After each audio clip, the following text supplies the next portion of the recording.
우리가 요즘에는 이제 심야라고 이름을 바꿨는데 우리 장로님이 철야라고 하는데 그립고 또 뭐라고 할까 오래된 우리가 안 쓰는 단어지만 반가운 단어였어요. 그래서 장로님 옛날에 우리가 철야 드리던 그런 기억이 납니다.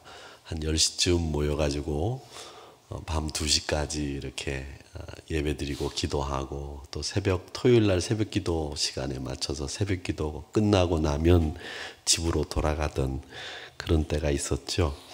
참 그때는 뭐가 그렇게 좋았는지 하여튼 그 철야 기도회 가는 것이 금요일 날 저녁에 참 기쁘고 즐거웠던 그런 적이 있었는데 요즘도 그런 생각을 가끔 해요. 한 번씩은 한 달에 한 번 철야를 하면 어떨까 이런 생각도 들어요. 근데 지금 웃으시는 분들은 어이 큰일 났다 이런 생각을 하실 수도 있겠는데 근데 저는 생각에 그 예배와 또 우리가 하나님 앞에 드리는 시간은 늘어나면 늘어날수록 더 좋다 이렇게 생각하는 사람인데 철야라는 말이 이렇게 감사헌금에 올라와서 너무 반가웠습니다. 그래서 제가 한마디 했습니다. 누가 나를 위하여 라고 하는 제목으로 오늘 같이 은혜 나누겠는데 이 시편은 다윗이 자신이 이제 항상 힘들고 어려울 때 지은 시이기 때문에 복수라고 하는 것을 늘 마음에 두고 있었을 때 쓴 시 같아 보입니다.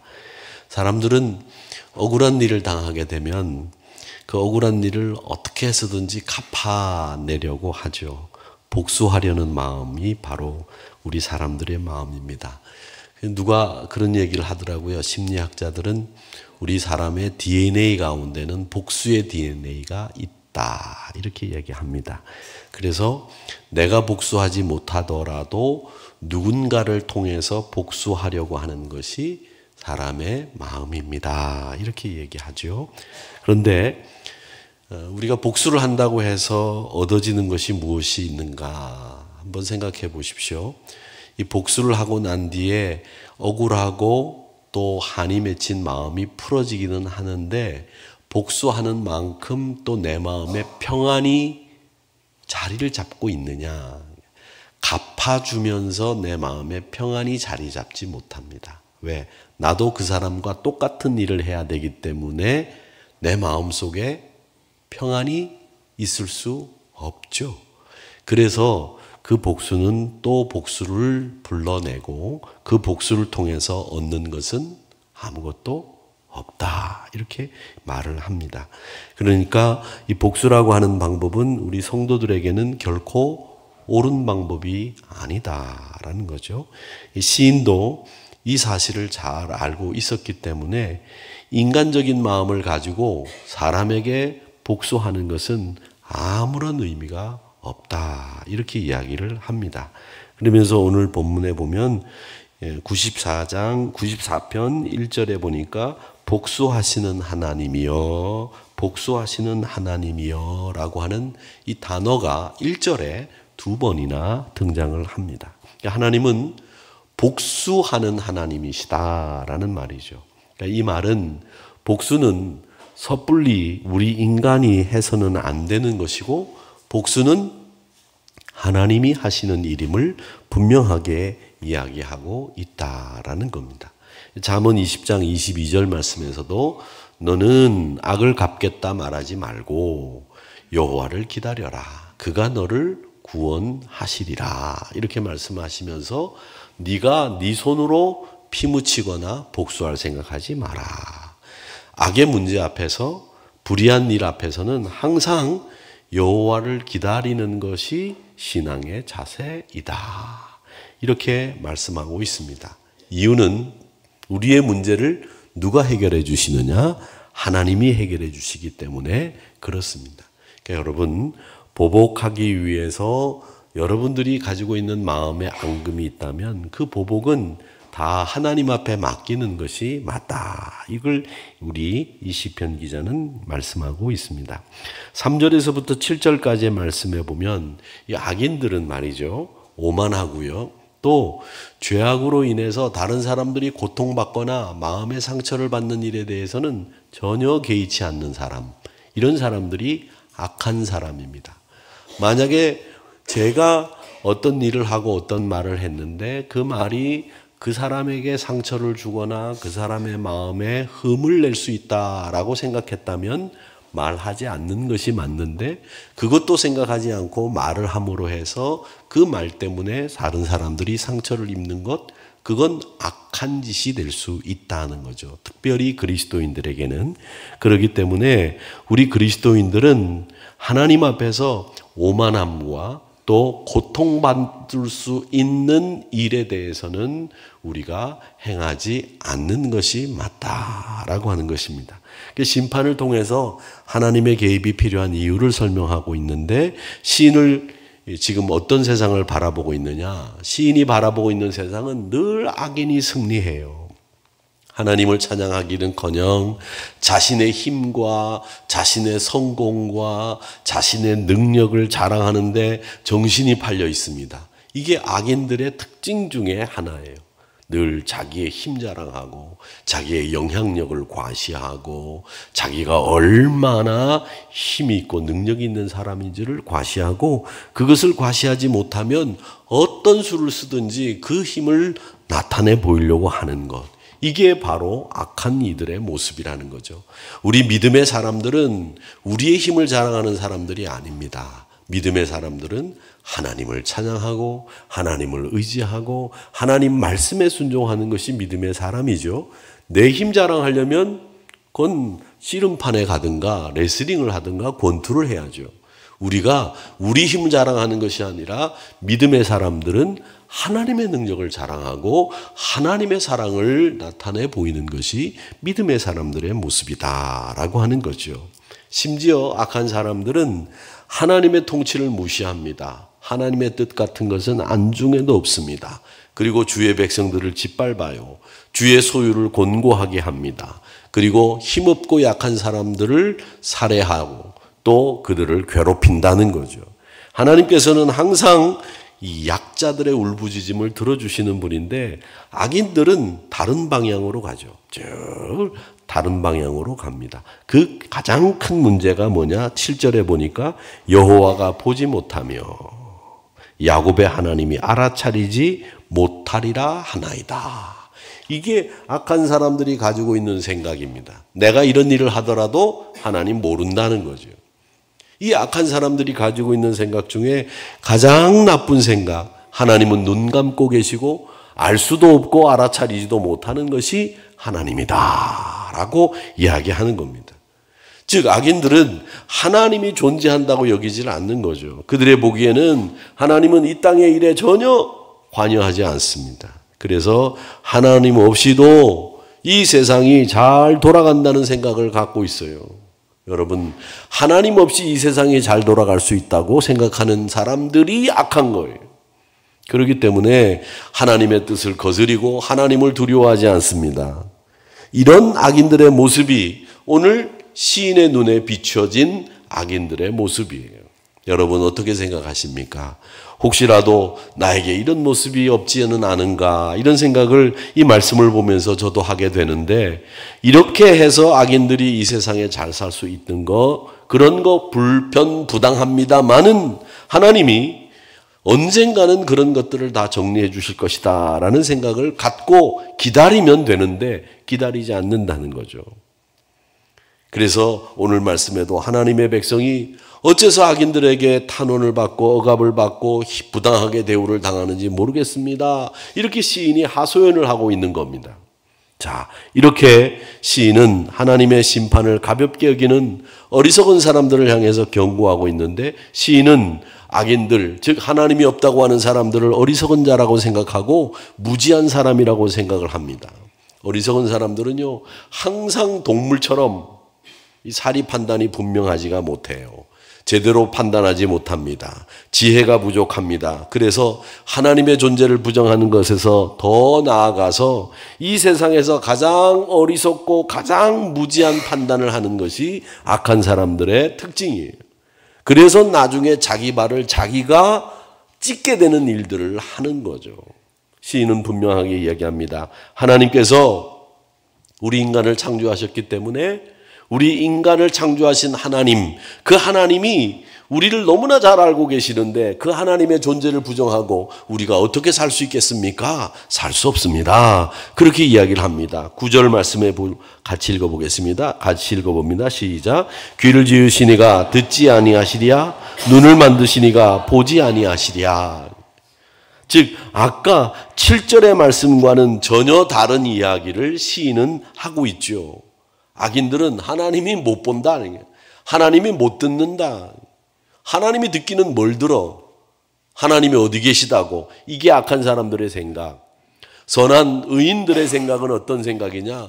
하나님이 귀를 만드셨고 우리의 눈을 만드셨는데 그 하나님이 못 보고 못 들을 수 있겠느냐? 말도 안 되는 소리 하지 마라. 하나님은 모든 것을 다 보고 계시다. 이 얘기를 하시고 있는 겁니다. 그러기에 사랑하는 성도 여러분, 악인이 활개치는 것처럼 보여도 결국에는 그것은 하나님의 창조 질서를 거스르는 일밖에 되지 않는다는 사실입니다. 우리 믿음의 성도들이 가장 예수 믿으면서 어렵고 힘들게 여기는 것이 뭐냐? 왜 악한 사람들이 잘 되느냐? 왜 예수 안 믿는 사람들이 나보다 더 잘 되고 병도 안 걸리고 잘 되느냐? 이런 여기에 제일 많이 힘들어하고 거기에 대해서 고민들을 많이 하세요. 지난 주일도 새가족에 가까운 어떤 신자 한 분이 우리 장로님이 여기 계신데 나는 아직도 그것을 이해하지 못하겠습니다. 왜 악한 사람들이 저렇게 잘 되고 우리 예수 잘 믿는 분들이 이렇게 힘들게 사는지 모르겠습니다 라는 얘기를 하시더라고요. 참 어렵고 힘든 얘기입니다. 그걸 학문에서도 신정론이라고 이야기를 해서 학자들도 굉장히 많이 고민을 하고 그런 문제에 대해서 이야기를 했어요. 그 이야기는 여러 가지 이야기들이 있습니다만은 선이 부족해서 그렇게 됐다라는 이야기를 하는 분들도 계시고 하나님이 악을 창조하시지는 않았으나 선에 반하는 일들도 할 수 있다. 이런 이야기들, 인간의 죄 때문에 빚어졌다. 별 이야기들이 다 있습니다만은 하나님의 뜻을 우리가 알 수가 없으니 신학적인 결론 낼 수가 없는 상황에서 이런저런 이야기만 있을 뿐입니다. 그러나 분명한 것은 결국 궁극적으로 하나님 나라에 가는 사람은 구원받은 백성들만 가지 구원받지 못한 악한 세력들은 하나님 나라 갈 수 없다라는 것은 분명하게 우리에게 규정지어져 있다는 겁니다. 그렇기 때문에 사랑하는 성도 여러분, 우리가 지금 이 땅에서 잘 되고 잘 사는 것을 생각한다면 우리가 이 땅에 국한돼서만 생각하고 판단하는 것이죠. 그런데 우리는 이 땅에서만 생각하고 이 땅에서만 사는 사람이 아니라 하나님 나라에서도 사는 사람들이고 하나님 나라 가서도 우리가 영화를 누릴 사람들이기 때문에 여기에만 국한돼서 생각하지 마세요. 우리는 결국 우리 예수님과 함께 주의 보좌의 오른편에 앉으신 주님과 함께 영광의 나라에 다다라서 그분과 함께 왕노릇할 사람들이지 종노릇할 사람들이 아니다라는 겁니다. 믿으시면 아멘. 이걸 보셔야 됩니다. 이 땅의 삶만 가지고 생각하면 힘들고 어려울 수 있겠습니다만은 하나님의 창조 질서는 우리에게 더 나은 세계와 더 나은 미래를 약속해 주셨기 때문에 여러분 이것만 보지 마세요. 그런데 보십시오. 우리가 영적인 활동을 할 수 있는 사람들이기 때문에 우리가 이 땅 말고도 이 땅을 넘어선 나라도 바라볼 수 있는 영적인 해안들이 여러분들에게는 있는 겁니다. 하나님은 전능하신 분이기 때문에 저는 우리 인간의 생각과 인간의 계획과 인간의 의도를 정확하게 파악하시는 분이 하나님이라고 생각합니다. 그렇습니다. 그렇기 때문에 사랑하는 성도 여러분, 우리 인간의 생각 자체는요 참 허무하기 짝이 없습니다. 우리 인간이 자유로운 것처럼 보이지만 그리고 우리가 생각하는 게 다 옳은 것처럼 보이지만 늘 옳은 게 아니에요. 어떤 반듯한 사람도 그 사람이 생각하는 것이 시대에 따라서 상황에 따라서 틀릴 때가 있을 때가 있다는 거죠. 그렇기 때문에 사람은 불완전하고요. 늘 옳은 것처럼 보이지만 하나님 앞에서는 정말 아무것도 아니라는 거예요. 그걸 시인은 뭐라고 얘기했느냐면 허무하다 그렇게 이야기를 했습니다. 이게 바로 뭐냐면 우상을 쌓는 일과 똑같습니다. 여러분, 우리가 옳다고 하지 마세요. 내가 바르다고 생각하지 맙시다. 하나님이 바르신 분이시고 하나님이 옳으신 분입니다. 그런데 우리는 자꾸 내가 옳다고 얘기하고 내가 바르다고 얘기를 하거든요. 그래서 우리가 잘못돼 가고 허무에 빠지는 거예요. 믿음의 사람들은요, 허무에 빠지지 않으려고 한다면 하나님 한 분만이 옳은 분이고 하나님 한 분만이 항상 바른 길로 가시는 분입니다 라는 고백과 함께 그분만을 의지하셔야 됩니다. 내가 옳다고 하지 맙시다. 저도 마찬가지입니다. 제가 옳겠습니까? 제가 뭘 반듯하게 가겠습니까? 여러분도 마찬가지고 다 마찬가지입니다. 그렇기 때문에 항상 하나님의 말씀에 비추어서 나를 들여다보고 하나님의 말씀에 보아서 내가 틀렸구나 바로 고쳐야 되는 거고, 또 생각도 바꿔야 되는 거고, 하나님의 말씀에 비추어서 아니다 싶으면 바로 바꾸는 게 그게 유연한 거고 그게 바른 거죠. 하나님의 생각에는 안 비춰보고 자기 생각만 옳다고 고집 부리고 완악하게 굴면 그건 악한 것에 지나지 않게 되는 거예요. 그러니까 늘 하나님의 말씀에 비추어 볼 수 있으면서 하나님의 말씀에 비추어 보았을 때 이거 내가 틀렸네 바로 고칠 수 있는 이런 유연함과 신앙의 자세들이 우리에게 필요하지 않을까. 그게 의로운 사람들의 모습이고 그런 능력을 하나님이 우리에게 주시지 않았을까 이런 생각을 합니다. 결국은 하나님의 도우심 밖에는 없는데 14절 같이 읽어보겠습니다. 시작. 여호와께서 자기 백성을 버리지 아니하시며 자기의 소유를 외면하지 아니하시리로다. 아멘. 하나님은 하나님의 백성을 절대로 버리지 않으시는 줄 믿습니다. 제가 절대로 할 때마다 제가 절대로라는 말을 굉장히 많이 썼거든요. 절대로 안 됩니다. 우리 예수 믿는 사람들은 절대로 안 됩니다. 이런 말들을 설교할 때 많이 썼어요. 제가 담임 목사 되고 난 뒤에. 제가 지금 이제 돌아가셨지만 지금도 그 장로님 사진 이렇게 꺼내서 보면서 이제 제 책상 서랍에 넣어두고 뵀는데 그 장로님이 하루는 제 방에 이렇게 들어오시더니 목사님, 예, 말씀하시다가 절대로라는 말이 이제 그만하세요 그러시더라고요. 그래서 왜요? 장로님, 사람이 절대로라는 말을 자꾸 쓰다 보면 나중에는 절대로 안 되는 것밖에는 안 남아요. 그러니까 절대로라는 말보다도 그렇게 하지 맙시다라는 표현이 더 좋지 않으시겠어요? 그렇게 얘기하시더라고요. 그래서 제가 그 말씀을 네, 장로님 잘 듣겠습니다. 그리고 제가 받았어요.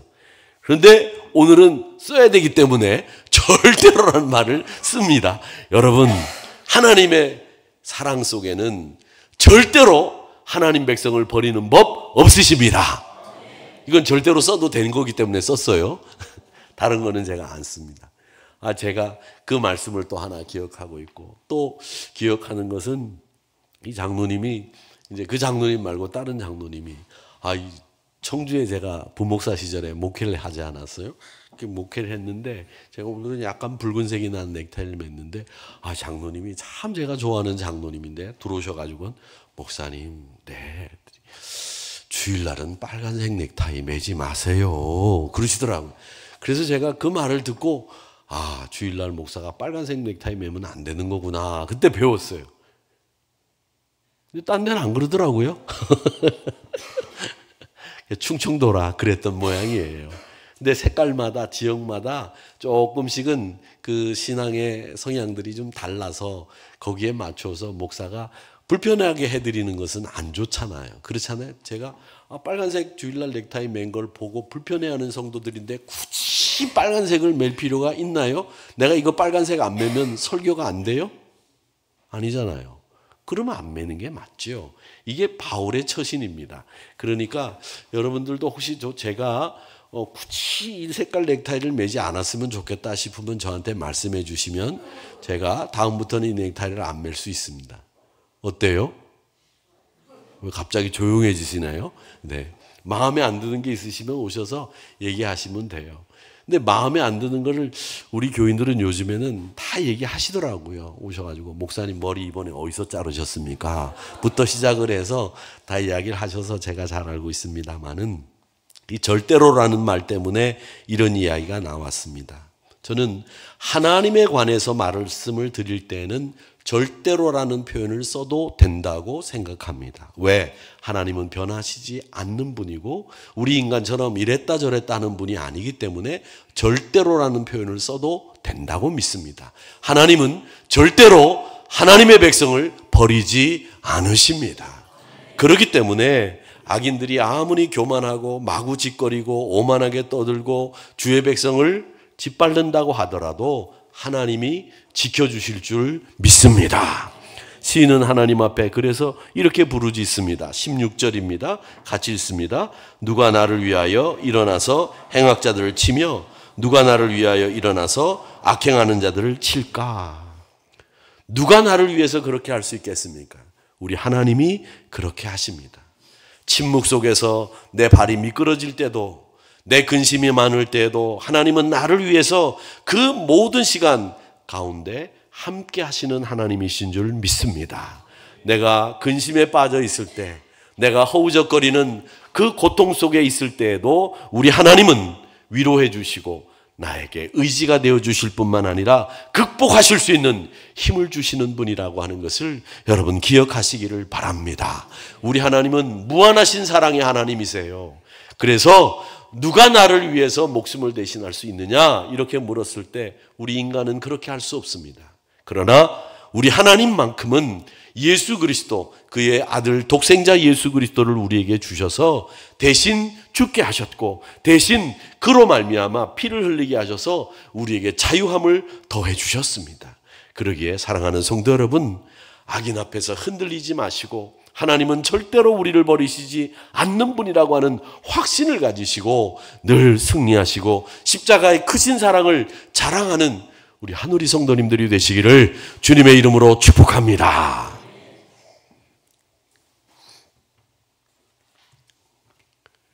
다 끝났습니다. 잘 됐죠? 오늘 파인넷 1지역 일동들이 나오셔서 찬양을 해 주셨는데 그냥 예배를 드리느라고 파인넷 1지역 식구들이 열심히 나오셔서 예배 준비하신 것 보고 제가 참 감사하고 고맙습니다. 교회 지역에 있는 새가족들을 잘 인도하셔서 아름다운 파인넷 구역을 만들어 가시기를 주님의 이름으로 축복합니다. 감사합니다. 하나님은 여전히 세계를 다스리세요. 어리석고 무지한 사람만 자기 힘으로 보복하려고 그래요. 하나님을 온전히 믿지 못하기 때문입니다. 오늘 믿음 안에서 하나님께서 일하시는 것을 보시기 바랍니다. 여호와 하나님은 모든 것을 가능하게 하십니다. 그렇기 때문에 주님 앞에 맡기시고 우리가 억울하고 힘들고 고통스러운 일이 있어도 하나님이 다 해결해 주십니다라고 하는 확신을 가지시고 나가신다고 한다면 하나님은 우리를 버리시는 법 없습니다라고 하는 이 분명한 신앙의 주제를 여러분 가슴속에 꼭 담으시고 승리하시기를 주님의 이름으로 축복하고 오늘도 하나님의 은혜가 여러분 심령 안에 넘쳐나기를 주님의 이름으로 축복합니다.